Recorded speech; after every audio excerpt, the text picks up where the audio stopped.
But our founding fathers believed that He was our Creator, that all of us were equal, and that we had certain inalienable,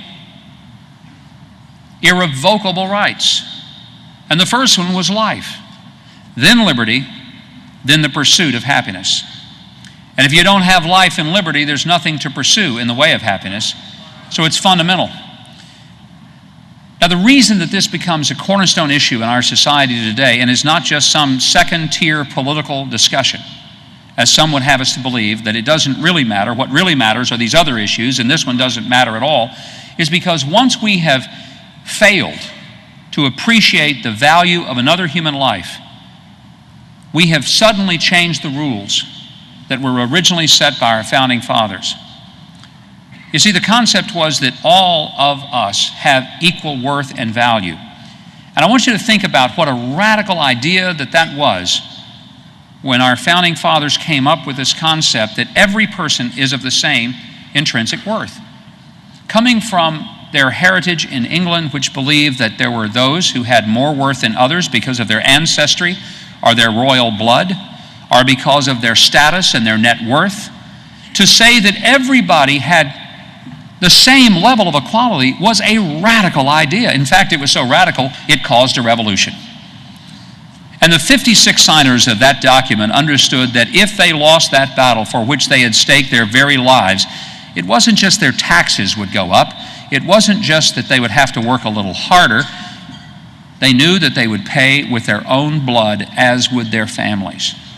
They knew what they were putting on the line. I say to you that for those who believe that simply the overturning of Roe v. Wade settles the question, it does not.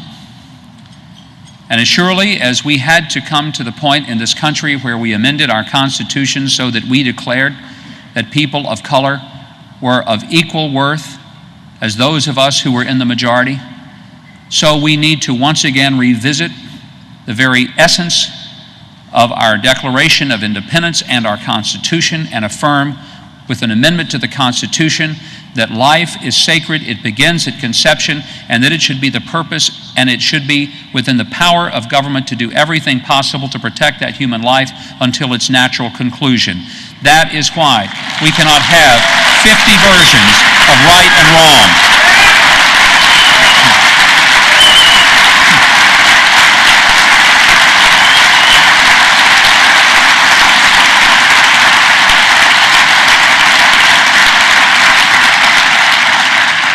Abraham Lincoln said over 100 years ago, if slavery isn't wrong, nothing is wrong. I think in our generation, we can well say that if the taking of an unborn innocent life is not wrong, then nothing is wrong. Ladies and gentlemen, how could we expect God's future blessing on this country if we cannot simply come to the logical conclusion that every life He creates with the same equal intrinsic value and worth as another, and that last name, net worth, position, color, gender does not make one life worth more than another. Ability or disability does not make one life more or less than another. Position or its inconvenience to others does not make one life more or less valuable than another. And it is not because we are against something, it is because we are for something. And remember that the day that we can move those lines of definition of life to include the unborn, someday that line can be moved for you. And that's a dangerous position to be in. In this country, we face many challenging and great battles. The battle against Islamofascism is a real one. And it is naive to say that if we leave them alone, they'll just leave us alone, because that's not the way it works. They do want to destroy every last one of us, and never forget this.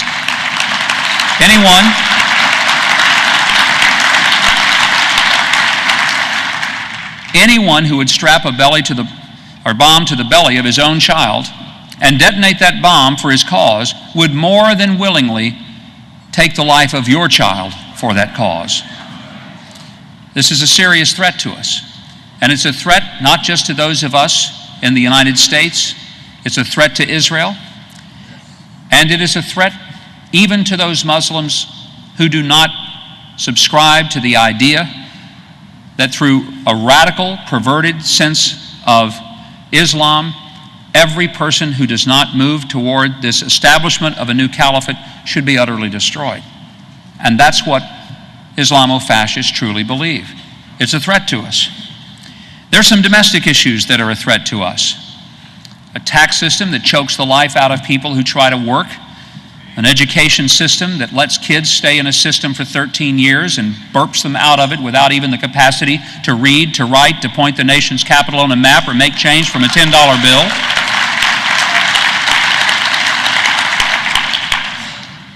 A challenge of a healthcare system that is completely upside down and waits until people are catastrophically ill before it begins to deal with them, rather than focus on preventing the illness, rather than waiting until it's out of control and then trying to intervene. I mean, I could list a bunch of them.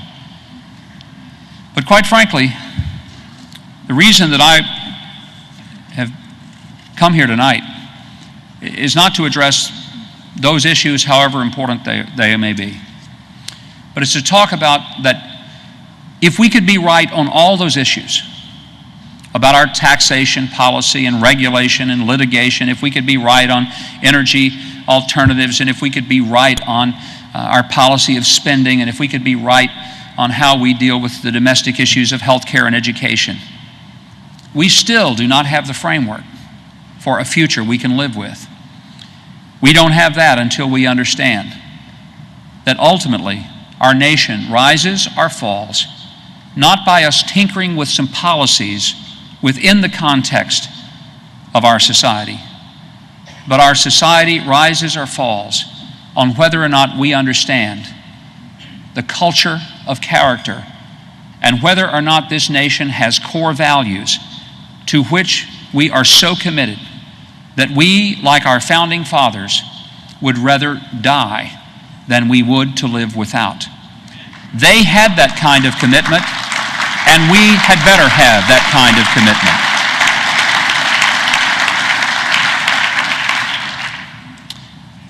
The purpose of our being on this planet, according to Jesus, is to be salt and to be light.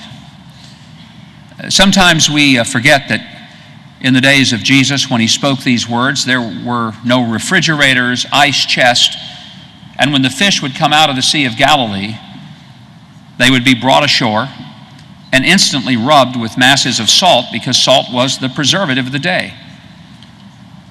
And fish are a lot like Baptists. As soon as you get them out of water, they start spoiling real quickly. I'm a Baptist, I can say that. Some of you aren't Baptists, and you love saying it. I know that too. Especially our Lutheran pastor down here on the front.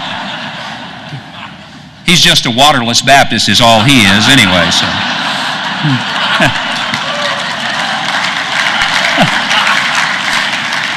But brother, if I ever got you where I could baptize you, I'd hold you under till you quit bubbling. I know that much.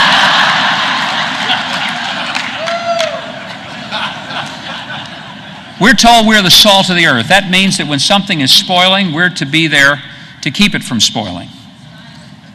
We miss that if we think that the purpose of a believer is to be really, really well behaved in church. Being well behaved in church is a fine thing. But we don't change the world by being behaved in church. We change the world when we're the salt, and that means we sometimes will irritate. And sometimes we will agitate. But we will preserve. And if the salt has lost its savor, it might as well be sand. It has no purpose. We are the light of the world. Jesus, when he spoke that, looking up along those cities that surrounded the Sea of Galilee, could see the lights on the hill.